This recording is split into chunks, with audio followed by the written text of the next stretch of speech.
Hey guys, we both know EA and DICE messed up bad and dropped the ball hard on Battlefield 2042. And now they got one chance to rectify this by making the next Battlefield almost perfect.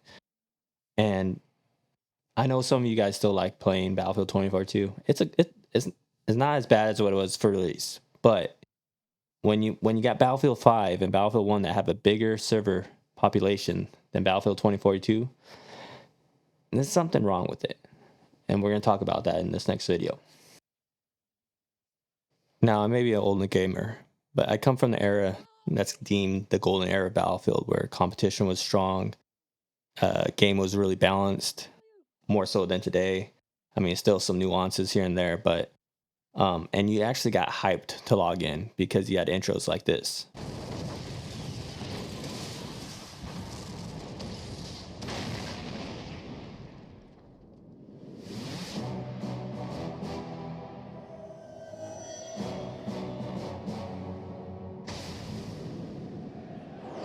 Welcome to duty. Now, after an intro like that, how could you not be pumped to play Battlefield? Now, I mentioned how EA and DICE really need to come out with their guns blazing on this next title because the older gamers, such as myself, are not liking the direction that the beloved Battlefield is taking, as it's aiming to attract players from the COD base and it drifts from the Battlefield formula. The original Battlefields had a strong focus on team play and it would have perks that would revolve around that as well. And the awards and achievements would reflect the team play or reflect certain things like destroying vehicles, the air support. I'll put a little picture up here in a sec. While the new Battlefields drifted away from that and now focus on more of a solo experience, meaning that you could be the one man army out there because of the operator system or the hero kind of direction that they're taking with these soldiers. No longer do you have a class system, and in that class, you can have different outfits, but you have different types of abilities that really kind of offset or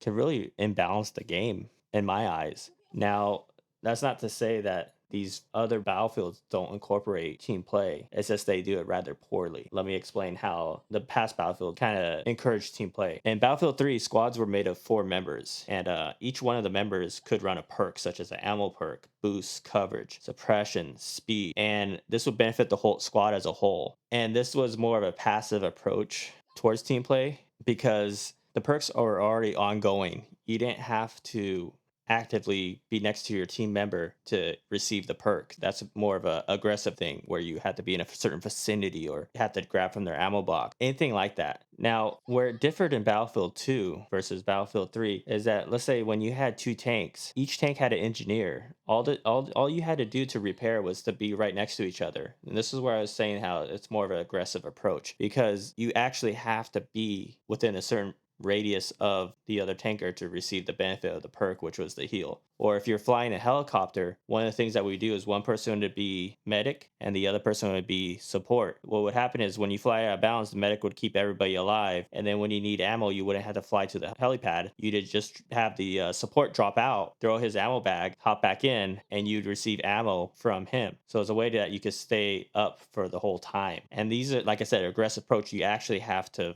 do an action to receive the benefit of the perk. Now, what this encouraged for armor or helis is that you're able to push flags because you stick together as armor to receive the perk. Because you get in these battles, one tank, one LAV, the LAV has a tow missile. Tank's going to take big damage because everyone's trying to take out the tank. And then you're repairing at the same time so you keep each other alive. There's other aspects too with the helicopters, like I mentioned about the ammo and the healing, or you can both be medics. You can constantly heal each other outside the out of bounds and come back in. There's so many different things that you could do with these perks that there was embedded in the game. It was concepts like these that helped Battlefield to become the flagship for EA until they drifted away from this formula that they created. And as a result, more players seem to be playing older Battlefield games because of nostalgia, because they like the way it feels, because better than the newest title. And it doesn't matter what game you play, Battlefield 4, Battlefield 3, everyone says the same thing about the past Battlefield versus the current Battlefield, right? Battlefield 2042 was an incomplete game at launch that was plagued by many issues as a result of poor testing and development. I personally think it was due to the competing against Activision and their Call of Duty line to get the game out first regardless of the state. The game felt like an alpha. It didn't feel like any beta. It didn't feel like it just needed a little bit of polishing before it was put on the shelf and we buy it. And the game just had so many bugs and imbalances. It just really kind of just deterred me from playing it. But regardless of those bugs and those imbalances, they did have some amazing concepts and innovations that they brought to it. I wish they would have done more than what they did with it because to really engage the community more with it because it was actually pretty freaking amazing, which was Portal. Again, Portal was an amazing concept as it let you add features to the base game and a lot of customization. I felt like on a lower level. I don't think you had full customization where you can design a map from scratch, kind of like the Battlefield editor from Battlefield 2. But they did have some restrictions, like I was saying, on what you could build or modifiers in Portals. I just think that the execution of Portal was really poor. It didn't get momentum because they didn't really try to build off of it and bring DLCs in and that actually had more than one map so that you can actually build something else off of that map and then make that maybe a ranked map and help let the community help build the game up from the ground. Despite all the negatives, the game has improved since release, but the damage is already done. And so what can EA do? What can DICE do to rectify their mistakes and return Battlefield to its former glory? Really depends on this next game because it's all or nothing. I mean, you've seen Delta Ops. That game's in its alpha state is pretty damn good. Well, I think that EA they need to get back to the roots of Battlefield. What made Battlefield great in Battlefield 3, Battlefield 4, Battlefield 2? Let's take a look at some of the people on Reddit that are talking about these games and see what they feel that the current state of Battlefield is missing. So according to Jiffy88, things that made BF2 great, classes that were specialized that worked well, but do not work well on their own. Assault, medics, anti-tank, and support would all work together well in a squad, but would struggle running and gunning by themselves like Rambo. Being able to do sabotage missions by sneaking into enemy bases and blowing up commander assets, enemy vehicles, and assassinating the commander himself. Less lock-on shenanigans, such as stingers and javelins and all that. No 3D spotting. Learning how to burst fire was extremely important as guns in general had a lot of more recoil back then, and it would take time to learn each classes and how their guns handled. In Battlefield 4, it's almost like you can just go full automatic on every gun and easily get a kill. No auto health regen, so you either get health from your medic, repairing, or flying back to the base. Further to that, repair tools were mandatory on engineer, ammo packs were mandatory on support, and med packs were mandatory on medic. So there is no excuse for players not dropping health and ammo because they used up a lot of their gadget slots on a useless noob tube grenade launcher. Joysticks were actually useful for flying jets. The attack choppers were more powerful. None of this rock, paper, scissor balance nonsense. Assaults were good at taking out infantry. An engineer would generally wouldn't stand much a chance against a class designed purely for taking out infantry. Infantry were the bottom of the food chain. Tanks kill infantry, choppers kill tanks, and jets kill everything else, just like in real life. You would shit yourself and run scared when you saw an incoming Abrams tank. Nowadays, as a foot soldier in BF4, you can simply just run up and C4 or slam the tank with no fear because 3 or 4 classes have that option. A successful team was one that combined arms and approach. In my opinion, the Battlefield series has generally gone towards more of an infantry-centric COD style, run and shoot style of game. Maps were big, better designed, and made you feel like an epic war zone. Battlefield 2 was designed as a multiplayer game from the ground up. Single player is merely nothing but playing on a multiplayer maps against bots and focused on the single player campaign and later in Battlefield series. The focus on single player campaign in the later Battlefield series has taken development time out of the more enjoyable multiplayer experience. Since there's only squad leader spawning, you'd make sure as hell that he would stay alive, and if you're the squad leader, you would stay alive yourself. 6-man squads had the ability to rename their squads. Example would be you could rename your Bravo squad to helicopter transport so people would know if they needed a mobile spawn to join on. Mod support. And this user said that along with things like in-map commander asset like artillery emplacements and radar towers that could be destroyed with explosive, denying enemy team critical assets that would be needed to repair it in order to even out a fight. Another thing was specialization of classes. BF2 had 7 classes: assault, medic, anti-tank, engineer, support, special forces, and sniper. Each class was great at doing a specific task and worked the best when multiple players of different classes worked together to achieve objectives, which promoted team play.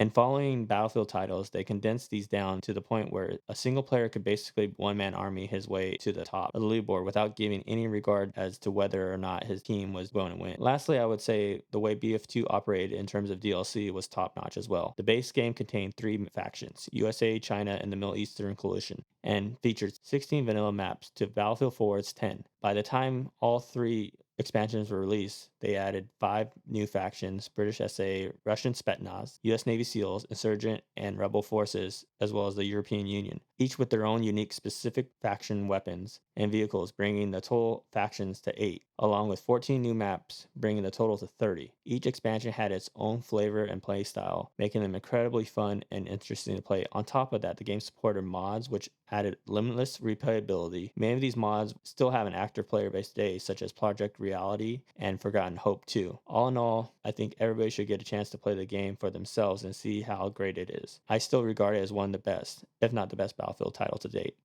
Now, what do I think DICE and EA needs to do to turn the franchise around? Firstly, they need to release a game that doesn't feel like an alpha or beta on launch. The 2042 release really pissed me off with how bad it was. From overall balance of weapons, the balance of vehicles, the operators. I mean, performance was dog crap and it crashed.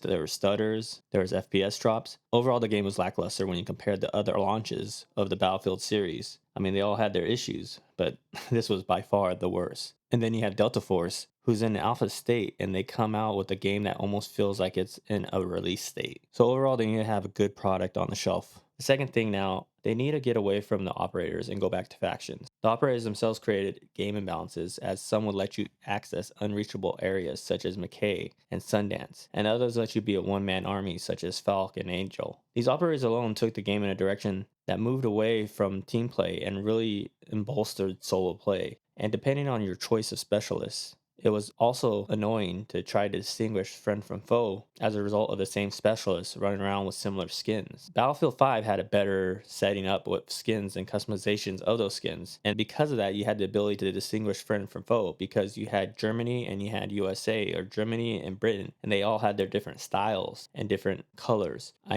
understand that you're trying to make a profit off of the hero shooter, but that's not Battlefield and that's not working. So you need to get away from it. Nobody wanted a specialist and you put them in. Number 3 is that they need to fix vehicles. And what do I mean by this is, well, for one, reduce the seats and loadout available to the seats. Every seat does not need a rocket, grenade launcher, or gun on the vehicle for it to be viable. 2042 literally made the MAV into a Death Star. I mean, you literally felt like you were fighting a Gundam every time you engaged it. And tanks, every seat had a weapon, and it doesn't need this. I mean, tanks in Battlefield 3 had 3 seats: a tanker, a gunner, and a spotter. That's it. That's all you need. Everyone has a responsibility, and everybody needs to do their responsibility. Battlefield 2, the tanks had 2 seats: one gunner, one tanker, and it worked perfectly. The MAV is supposed to be act as a carrier for the infantry to a certain destination and not be a 6-man tank crew. Also, I would like to see DICE and EA introduce a means of resupplying, because the unlimited ammo that they've drifted to, it really messes with the pace of the game, meaning they can shoot all their round and be resupplied just sitting in the same damn spot. They don't have to leave the area. They don't have to go to the nearest resupply. And the reason why this would mess with the control of the game is because with that tank still there, infantry can't push up until they take out the tank. So if the tank has to leave to resupply, that gives infantry a chance to take space or move towards a capture point. You know, in Battlefield 2, what they used to do for tanks or armored vehicles, you would have to ask the commander to drop a resupply by you, or you would have to have a teammate running support and drop a supply box by you. Helicopters had to go and hover over the helipad, and jets had to fly over an airstrip to resupply their bombs and their machine guns. And it worked. It controlled the pace of the game where people can move up and capture things, and then you had this volley of going back and forth like a volleyball match, and it felt balanced because there's give. Also, I think Hellies, they need to have their TV missiles back, especially since anyone can carry a Stinger missile now. Back in the older games, you only had RPGs. No one ever carried a Stinger missile. And in Battlefield 2, there's only Stinger stations, and once those got blown up, they're done, or they would respawn out over a certain time. So they should incorporate a means of a short game and a long game being the TV missiles that have maybe a 300-meter range or 400-meter, depending on what's balanced. They used to be one-shot kills on tanks, and I don't think that it as much as I want to say it should be a one-shot kill, I don't think that's in today's games. It's going to be balanced, but at least it should one-shot infantry. Also, bring back the bomber planes where you had 2-seaters. One would drive the plane and drop the bombs and shoot the machine guns. The other one would be in a laser-guided position where you would have a camera and you have crosshairs, and you could shoot tomahawk missiles or laser-guided missiles that would leave the plane, and as long as you kept the target painted, you're going to get the kill. Another thing is adding different camera angles where you would have a cockpit view, a regular view without the cockpit, just the overlay of the crosshairs,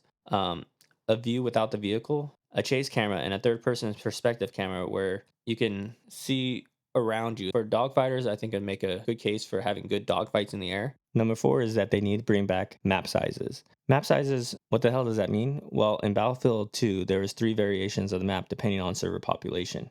There was a 16, a 32, and a 64 player size that would cut out certain areas of the map based upon the player size. And so if you had a 16 player map, it'd be a smaller version, whereas the 64 player would be the full version of the map. So you can also play solo against bots, and you can change the AI or the difficulty of these bots to warm up or loading into the multiplayer. And so I think this would be very beneficial, not only to the competitive community, but also the public community.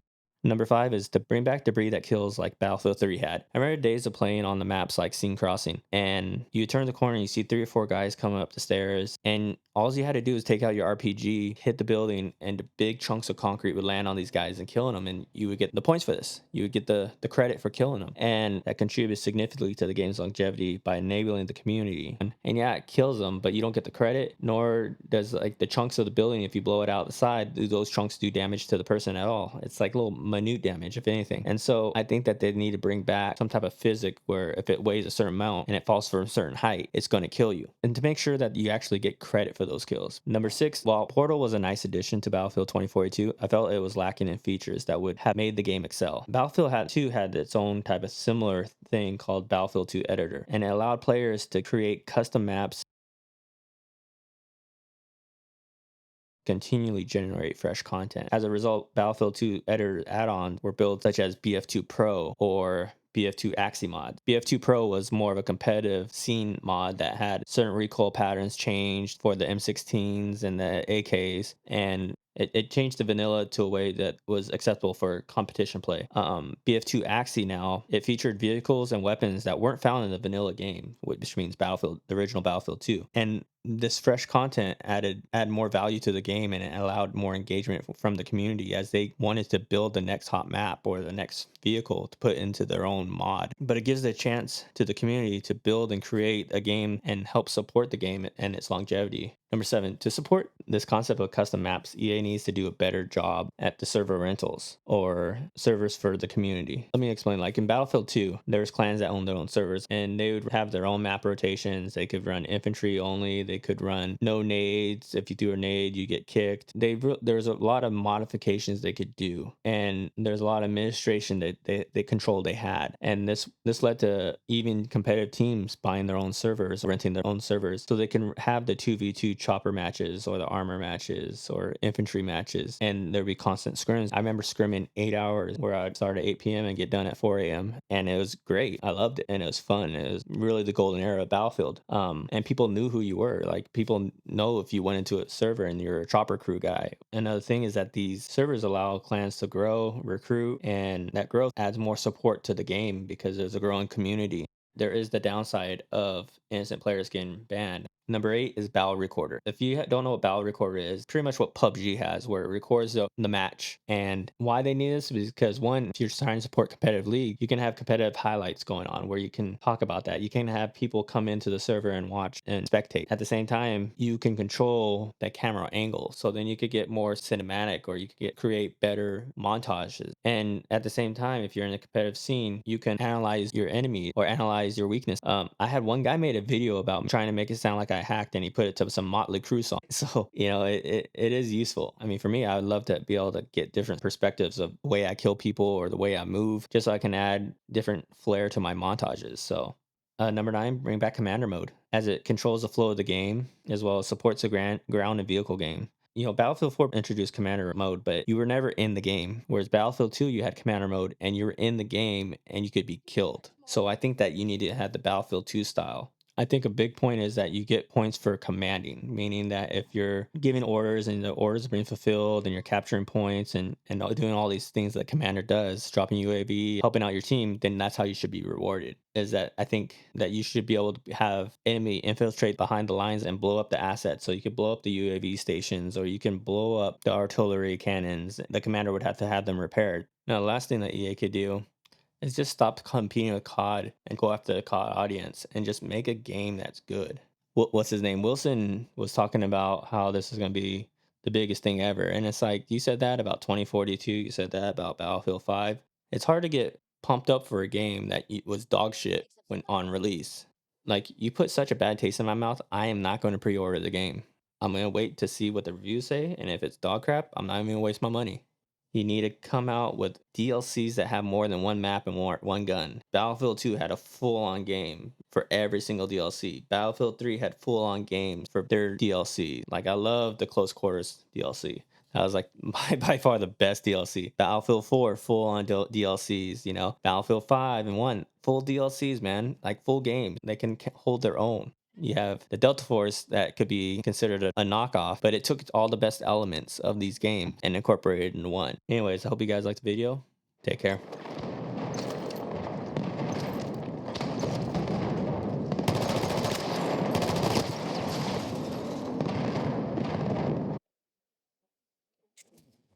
Update transport!